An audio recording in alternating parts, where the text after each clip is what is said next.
ẹjọ́ torí ọlọ́wọ́ tó bá ti rí fídíò yìí ò ní fọwọ́ rẹ̀ gbogbo ọmọ sí bá ṣí ẹ̀kọ́ lọ́dọ̀ olóyè Sunday Igboho. Bẹ́ẹ̀ ni àìtódò tọ̀ sí ní kọ̀ọ̀kọ̀ díjú ọ̀pọ̀lọ́ díjú mo fẹ́ tọ̀ sódò ẹ bá mi ṣí ẹ fídíò yìí kọ́ lọ́dọ̀ olóyè Sunday Igboho. wọ́n lóyè Sunday Igboho láwọn ò ṣe Oòduà nation mọ́ àbí ṣé Yorùbá nation ní àbí Oòduà anyway anytime tó wá wò yẹn fún wọn ní láwọn ò ṣe mọ́ wọ́n wá gbé àsíá fúláàgì APC dání wọ́n wá láwọn fi gbogbo agbára gbogbo tán ní àwọn fi sọpọ́tì Bọ́lá Ahmed Tinubu our president. Àwọn èèyàn wá ń drag wọn pé ọmọ Yorùbá tàtà ẹni tá a fẹ̀yìntì ẹni tá a fọ́ fún ẹni tá a rí bí olùgbàlà mẹ̀kúnnù. yóò Yorùbá ronú wò ìlú Yorùbá nù máa jó lọ mọ̀ ń wẹ̀yìn rẹ̀ máa jó lọ mọ̀ ń wẹ̀yìn rẹ̀. Ẹ rántí pé ìjọba tó wà níta yìí òun kọ́ ló gbé olóyè Sunday Igboho òun kọ́ ló gbé embargo lé wọn ìjọba tó ti kọjá lọ ni ṣùgbọ́n ìjọba tí ń bẹ níta yìí ìjọba yẹn ló yọ wọ́n kúrò nínú òfin tó fún wọn ní freedom. Èyàn wá jáde síta ọ wá lóhun ògbìjà yín mọ́ kí lẹ fi san fún ẹ má bínú Jésù Kristi tí wọ́n ló kú torí ẹ̀ṣẹ̀ mi àti ẹ àbí torí àwọn kan kí la fi san fún kí lẹ fi san tó lóyè Sunday Igboho fún. Àti láwọn tí ń pè lọ́dàlẹ̀ àti láwọn tí ń pè lọ́dàkè sẹ́rí tó bá tí nǹkan bí nǹkan ọ̀bá ti gba bó ṣe yẹ kó rí a máa ṣe bó bá ṣe gbà ní ẹ má tara yín jẹ. Olóyè with due respect sir tó bá kọ wá bí sí yín ẹ ta tó bá kọ̀yìn sí yín ẹ ta tó bá kẹ̀yìn nìkan tẹ́rù ara yín pa ọ́. Elédùmarè ò ní jẹ́ wọn ó fẹ́ tutù yín wọn ò ní fẹ́ jẹ yín ṣe tutù tílẹ̀ Yorùbá ó fi tùbà tí ó fi tù sẹ́yọ̀ wọn ò ní fẹ́ jẹ tèmi náà ṣe tutù àtẹ̀jẹ̀ àwọn ọmọ mi àtàwọn ẹbí mi àtẹ̀yìn olólùfẹ́ mi tẹ̀ ń wò mí. Nígbà tí kò sí nǹkan kan nínú gbogbo àwọn candidates ń bẹ́ ń ta lé nìyí Tinubu nìkan náà lọ́jọ́ mọ̀ ìyá wa tá a jọ jẹ́ Yorùbá tá a ní pẹ̀lú ọmọ káàárọ̀ yíire ṣáàjìbí ara ilé mi ò sàn èèyàn mi ò sùn ṣẹfẹ́ fi wàrà ta ni ó sì ò ṣe ó lálàsẹ̀ fi sùn. Èmi sì mọ̀ pé ẹ̀wà òkú òun òkú kòkò àwọn jẹ́ ń bẹ́ ìlú rẹ̀ ni èmi ò polongo fọlọ́sẹ̀lú kankan o ṣùgbọ́n mo nígbàgbọ́ nínú ọmọ káàárọ̀ oòjíire bá a ṣe burú tó náà mo sì nígbàgbọ́ nínú rẹ̀ ju sànná yẹ̀wà mo nígbàgbọ́ nínú ẹ̀ àbí kéédú yé kéédú ma ṣẹ̀ṣẹ̀ rí táwọn Ìgbò tún fẹ́pẹ́rẹ́ ṣẹ̀ṣẹ̀ rí táwùsá ìṣòro tá a níbẹ̀ ni pé a ní mọ̀ ìyàtọ̀ láàrin Haúsá àti Fúlàní. Ńgbà bá dìbò fún yẹn tán wọn ó pè láwùsá ńgbà bá fẹ́ dìbò fún ńgbà ọba dórí ipò tán wọn bá ní Fúlàní ni ẹ wá wàdánwò tí Fúlàní wá kó wá sílẹ̀ Yorùbá lónìí ẹnu mi àgbo.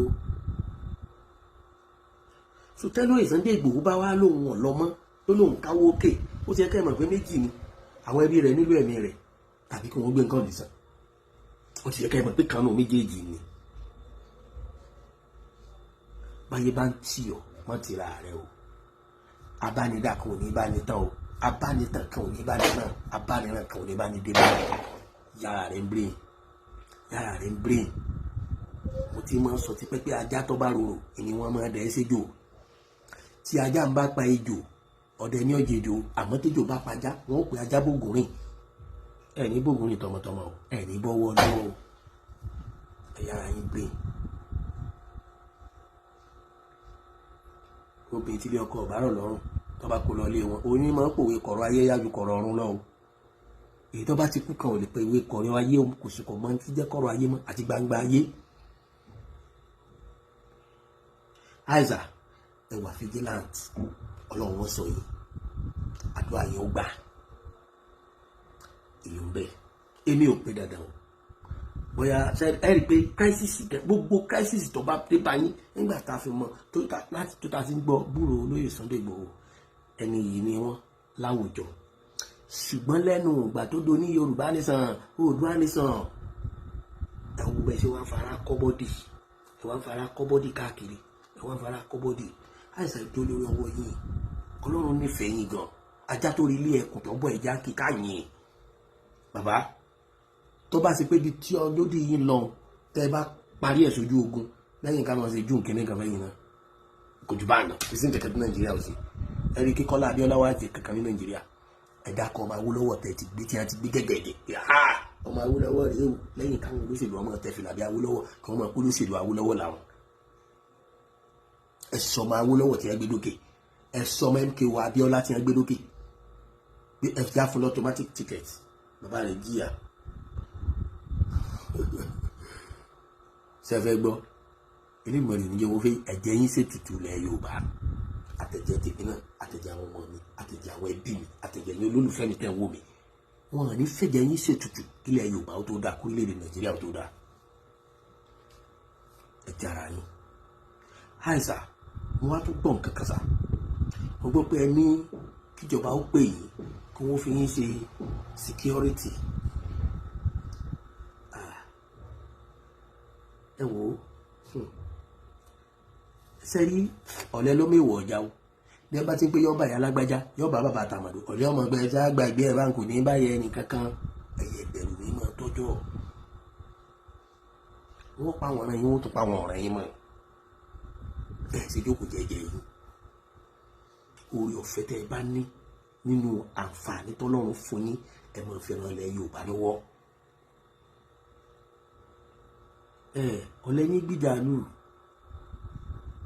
gbogbo àwọn ọba ilẹ̀ Yorùbá kìnnì kan ilẹ̀ Yorùbá igbá kan ilẹ̀ Yorùbá wọ́n lè wà lẹ́yìn yín o agbára mélòó làwọn ọba ni mọ́ oore ọ̀fẹ́ kọ̀ọ̀kan ni wọ́n ní lábẹ́ òfin oore ọ̀fẹ́ kọ̀ọ̀kan ni wọ́n ní torí wípé Tinubu ní bẹ́ẹ̀bẹ́ẹ̀ lẹ́yìn nílò oore ọ̀fẹ́ táwọn ọba wa nílẹ̀ Yorùbá pàápàá jùlọ bàbá wa Olúbàdàn nílò oore ọ̀fẹ́ tí wọ́n lò fún yín tọ́ba ẹgbẹ́ kèédú yóò máa ní bá ń bẹ́ẹ̀ ó ṣeéṣe kí wọ́n ní irú àǹfààní yẹn o kò jẹ́ pé Kánú ìní ò ní irú àǹfààní tẹ̀ nìyẹn yes tá a bá ń ta ẹja máa tọ́ torí tá a bá tọ́ yóò dẹnu orin dè tẹ́ bá wá gbà nísìn tẹ́ bẹ̀rẹ̀ sí ní sáréèkì tẹ́ bẹ̀rẹ̀ sí ní sáréèkì tẹ́ ń sáréèkì tẹ́ ń sáréèkì lẹ́gbọ̀n yóò máa sọ yín o ṣùgbọ́n ẹ kọ́kọ́ sọ̀rọ̀ ayín ọlọ́gbọ́dá yín ò ní sọ pé wọn ọ̀rẹ́ yín sẹ́ o ṣùgbọ́n àwọn tí ọ̀rẹ́ yín ni wọ́n pa àwọn ọ̀rẹ́ yín sẹ́ tó bá yá ẹ̀mọye ẹni tó jàfẹ́tọ̀ ọmọnìyàn tá à ń gbókò rẹ̀ tá a padà gbọ́ mọ́ ẹni yẹn tàn àwọn ọmọ rẹ̀ náà wá tàn tẹ̀lé Elédùmarè nìkan ló lè ṣe tán tí ó wà gbà wá lọ́wọ́ ìta kò sí yìí pàápàá jùlọ ogun Fúlàní ìwọ̀n àtọ́ máa ń níyì kíjọba ó pé èèyàn fúnra rẹ̀ bí ẹ bá wà pé lágbájá kó wọn tó máa bẹ̀yìn ju pé kẹ́ ẹ béèrè fún lọ ṣe báwọn kan ní OPC ṣe báwọn kan ní Àgbẹ̀kọ̀yà ṣe báwọn kan ní Àmọ̀tẹ́kùn ṣe bí fúnra ìjọba lóró wọn lágbára kí ni iṣẹ́ wọn kí ni ojúṣe wọn wọ́n mọ̀ tó ti bí wọ́n ṣe lágbára ìjọba tó olójú ibi tí wọ́n lè dé akọ̀fagbára hàn wọ́n ní àfilé wọn lọ́wọ́ gbogbo nǹkan Nàìjíríà lẹ́nu 95% politics la fi ń play rẹ̀ just 5% là ń ṣe ní tó ṣe oríire olóyè sá tẹ́ ẹ bá gbọ́ tẹ́ ẹ gbà yóò dùndùndùn mo lè kéré sí yín ṣùgbọ́n ẹ má wo bíbí mi dídá mi ní kẹ́ ẹ wò àti tọ́lọ̀ ń kó sínú bí àwọn bọ́ọ̀lìsì tọ́lọ̀ ń kó bẹ́ẹ̀ because ẹni tí ń wo bọ́ọ̀lù àmọ́ ọmọ gbàjẹ́ ẹni tí ń gbà náà ẹ mọ́ tẹ̀lé ẹnu o sẹ́ni gbogbo àwọn ẹgbẹ́ sà owó bàbá dání ọ̀tàfà kan ṣoṣo pààyàn mẹ́fà ìrírí ìbúlọ̀pọ̀ nù wọn o wọ́n nà pàṣẹ ọ̀tá yín lẹ̀ o níjó ní nítorí bó ṣe rí tí ọba lọ́wọ́ ara lẹ́nu àlejò òde mọ́sàárì àfọ́jú Elédùmarè ló kò ń yọ bí ẹ bá ṣèwádìí ẹ fínífíní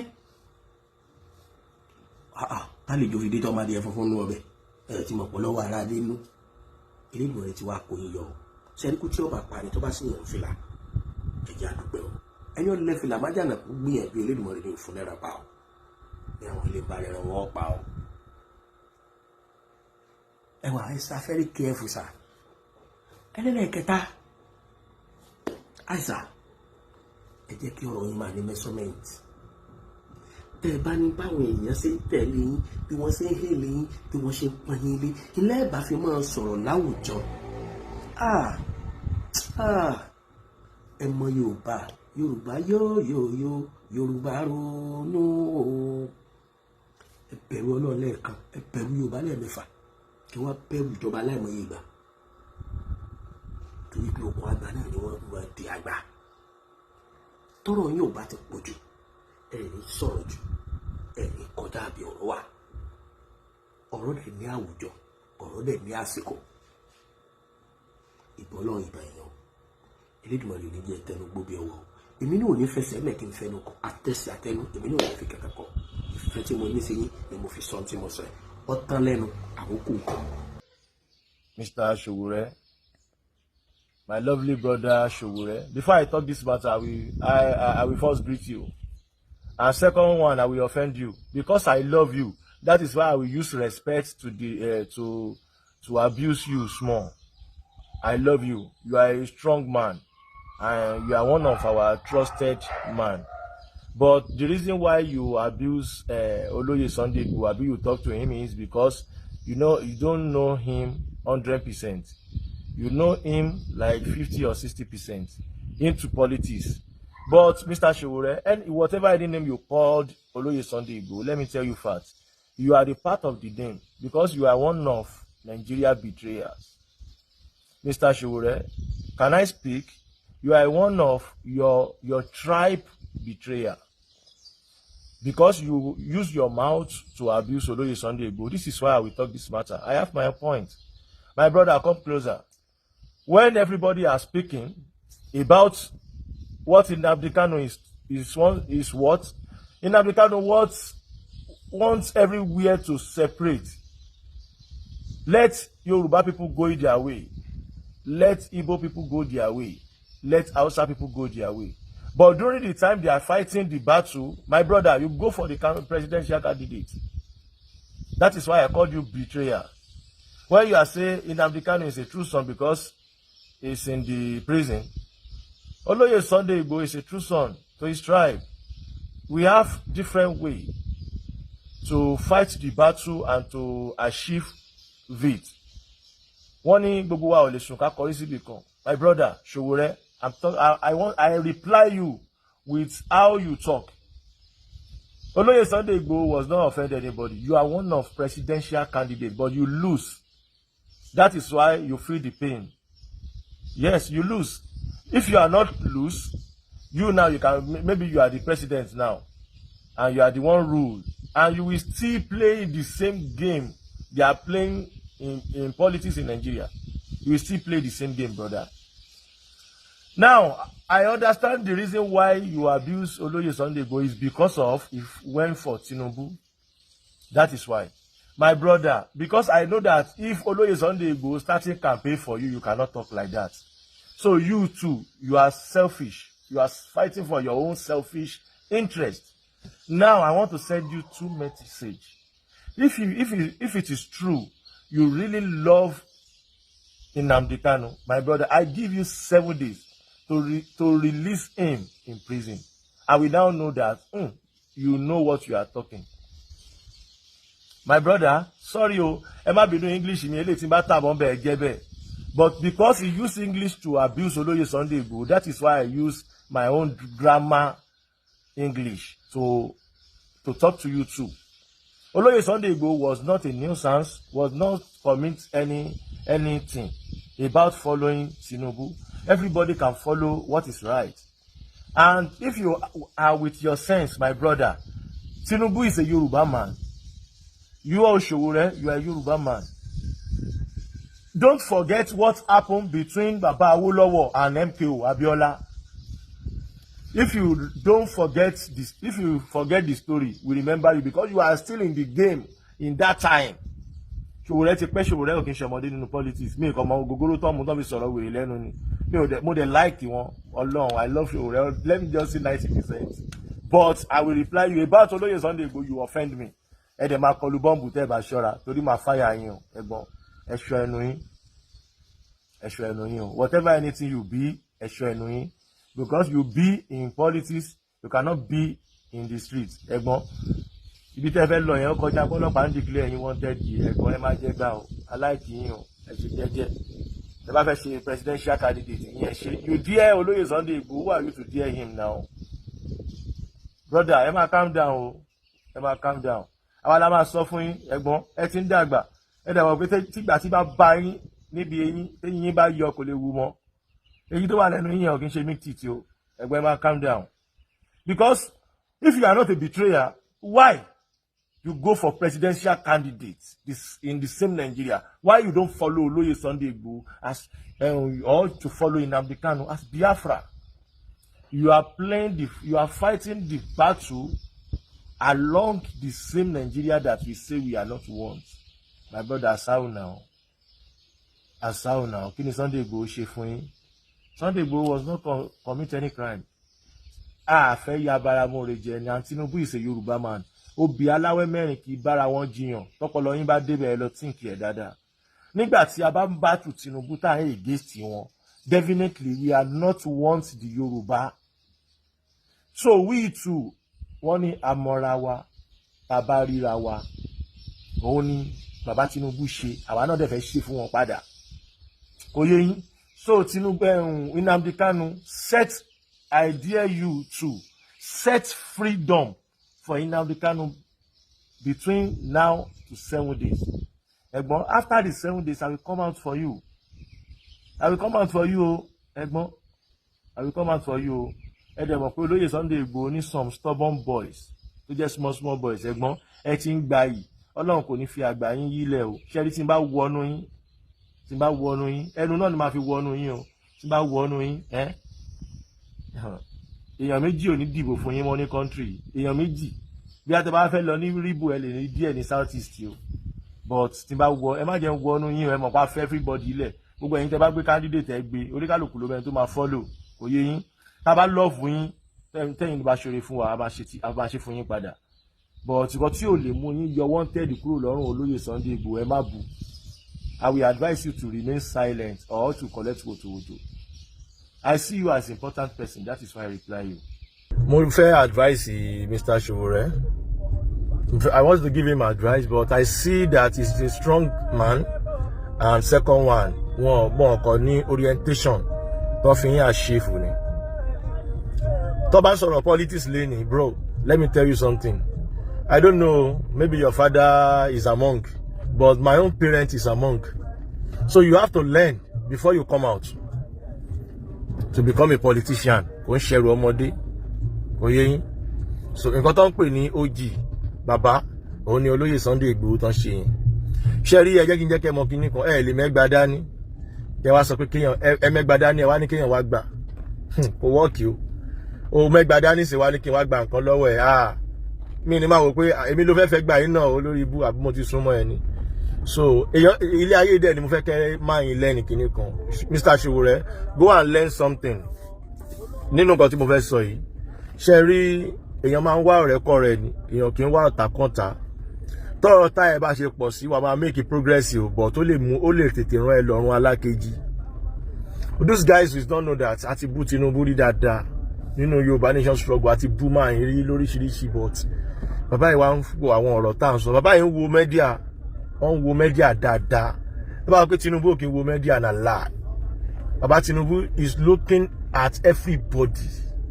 He knows everybody. Èwo kan wà gan tó expect pé Tinubu mọ̀ ẹ́, tí Tinubu mọ̀ ẹ́ dáadáa. A kàn ṣe bí ẹni tí ò mọ̀ ẹ́, wọ́n lè gbẹ̀gbẹ́ ẹ̀ kọjá kan ṣe bí ẹni tí ò mọ̀ ẹ́, but he knows you and he know what you are doing. Tó bá ti commit crime, tó bá dẹ̀ commit crime náà wọ́n á gbé ẹ̀ lẹ́kọ̀ọ́ lọ́fà, but tó bá ti commit crime, tó bá commit crime wàá máa ṣe máa ṣe ẹbẹ tó mọ̀ ṣe. So Sowore, ẹ lọ bẹ̀rẹ̀ láti ibì kan. You can't just go for presidential like that. You can't go for presidential like that. Let me tell you something.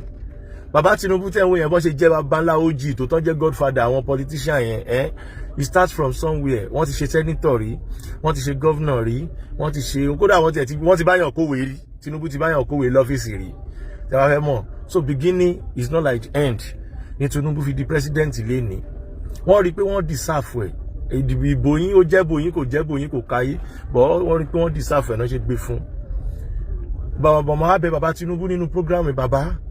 Ẹ má jẹ́ kí wọ́n fi fuel ọ̀wọ́n gógó fuel ẹ má jẹ́ kí wọ́n fi ba ìjọba yín jẹ́ sà. Ẹ jọ̀ọ́ mo bẹ̀ yín, ẹ̀bẹ̀ ní bàbá, ẹ̀bẹ̀ lọ́mọ máa bẹ bàbá ẹ̀.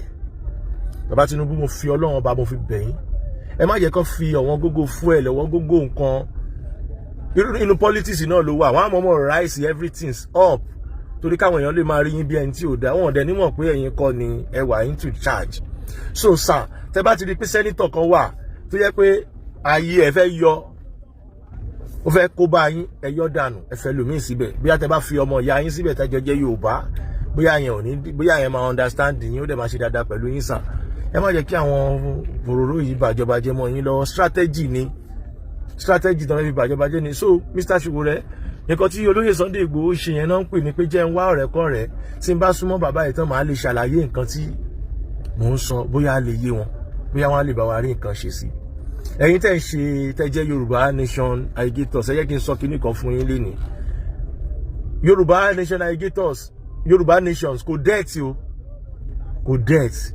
We are a republic already, but one way or the other, a ní láti kọ́kọ́ farabalẹ̀ ná. Ibo là ń lọ ni o. Olóyè Sunday Igboho is not a betrayer and can never betray.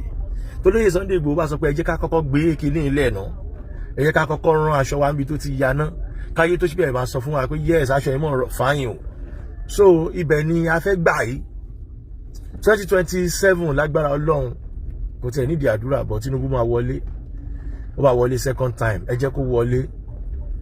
Mo mọ̀ pé àwọn málà tọ́jà àwọn Fúlàní náà wọ́n like Jagaban, wọ́n like Tinubu dáadáa. So àwa tá tún jẹ́ ọmọ Oòduà náà, àwa náà gbọ́dọ̀ like nǹkan wa torí titi wa ni. Tá bá like ẹ̀, báwo ló ṣe fẹ́ ṣe titi wa? Nǹkan tó wà ń bẹ̀ nìyẹn o. So ẹ wo, tí ẹ̀kan sọ fún mi pé àwọn ti betray, wọ́n betray lọ́ìsì lásán ni, kò sí nǹkan tó ń jẹ́ betray nínú ọ̀rọ̀ tó wà ń lẹ̀ yìí. O sáyìn mi sínú Yorùbá Nation náà tẹ́lẹ̀, mo wù mí kí n join pé yes ẹ jẹ́ ká jọ gbé àṣà wa àti ṣe wa lárugẹ ni, but ẹni tó bá fẹ́ gba Yorùbá Nation, tó bá fẹ́ achieve ẹ̀, ó máa gba ibi tá a gbà yá lákọ̀ọ́kọ́. Ẹlẹ́ẹ̀kejì dẹ̀ ni, o gbọ́dọ̀, wọ́n ní ilé láti ń kó ẹ̀ṣọ́ ròde. Ilé wa la máa kọ́kọ́ ti bẹ̀rẹ̀ kíní yìí tó máa fi tàn káàkiri ayé, kì í ṣogun la máa jà. Ilé táwọn ọmọ Ìgbò ń ṣe yẹn, mi sọ pé wọ́n ṣe mistake, but tí wọ́n nìyẹn, ibi tán gbọ́n ọmọ náà ṣe mọ́ títí wọn. Ogun kọ́ la máa jà. Orientation ni kíní, ó yá, mò ń kọ́ ọmọ mi lédè Yorùbá nínú ilé, abẹ̀ sí ń pàlọ́, àpamọ̀ àpagbè, abẹ̀ sí ń tọ́ wọn sọ́nà tí ó yẹ ká tọ́ wọn sí nínú ọ̀rọ̀ ilẹ̀ Yorùbá. Tí yẹn bá ti jinlẹ̀ nínú àwọn ọmọ wa, ẹ máa rí pé ọmọ tó bá máa di president, ìjìnlẹ̀ Yorùbá ti wà nú ẹ̀, á mọ̀ pé Yorùbá gbọ́dọ̀ gbòmìnira kúrò lábẹ́ ẹrú. Bọ̀ṣẹ́ rí tó bá sì jẹ́ pé English ilẹ̀ ṣì ń sọ sọ́mọ yín nínú ilé, ẹ lè gba Yorùbá Nation. Ẹ kọ̀ mọ́ máa sọ́fà ara yín ni. Àṣírí tó wà ń bẹ̀ nìyẹn. Ẹ jẹ́ kí gbogbo wa náà nísìnyí báyìí sí mo mọ̀ nípa ìjìnlẹ̀. Mi ì mọ̀ nípa ìjìnlẹ̀ Yorùbá náà púpọ̀ o, bọ̀ mo mọ̀ nǹkan tó ń pè ní èdè mi. Mo dẹ̀ mọ̀ àṣà mi, mo sì fẹ́ràn ẹ̀. Ọmọ jewéjewé, ọmọ fìkan lẹ̀kọ́ ni mí, ọmọ wẹ́ṣẹ́wẹ́ṣẹ́, ọmọ Yorùbá, ọmọ Oòduà ni mí. Mi kì í ṣe ọmọ tí wọ́n máa fọwọ́ sí jíwèé lé bàbá ẹ̀. Kò yé? So bóyá jẹ́ nìyẹn. So ẹ jẹ́ ká dọ́ra fi ọgbọ́n àti òye ká fi lo ìgbésí ayé wa. Ṣùgbọ́n bẹ́ẹ̀ Sowore, Mr. Sowore, má bu ẹnikẹ́ni mọ́, oníkálùkù ló mọ̀nà tó máa gbà débi tó ń lọ. Agídí kọ́ lèèyàn fi ń ṣe nǹkan o. Ẹlẹ́ẹ̀kejì, go and learn. You talk too much. You are just talking to anyhow anybody. Tinubu tó yẹ kẹjọ fọwọ́sowọ́pọ̀, kẹjọ ṣèjọba kó fi yín sí post kan kẹ bẹ̀rẹ̀ ń bẹ̀. Ẹ tún bú òun náà.